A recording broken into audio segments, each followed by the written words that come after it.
Gone but not forgotten 23 years after.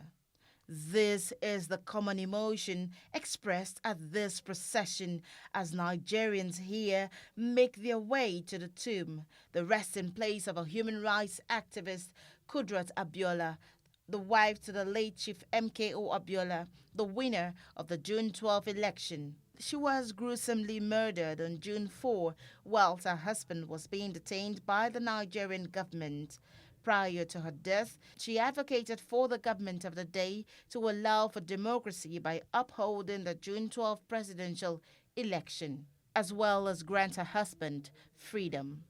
It is June 4, 2019, and on the forefront of today's commemoration is Nigerian's human rights activist Dr. Joe Odumakin, who says Chief Kudirat Abiola deserves more than a passing mention.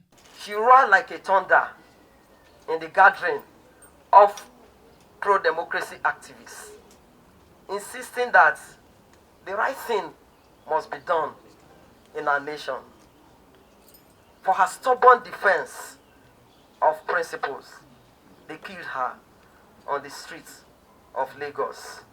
We still believe and we firmly demand that Kudirat Abiola should be immortalized by naming a national monument after her. They have declared June 12 as Democracy Day. It is welcome, but it is tokenistic.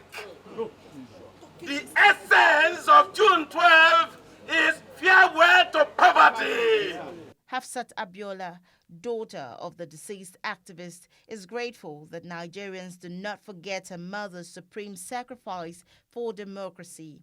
However, she hopes for more. This time around, we're coming together at a time when the federal government on its own has decided that they will honor her and put her in the National Women's Hall of Fame on the 10th of June and designate her as the Nigerian martyr for democracy.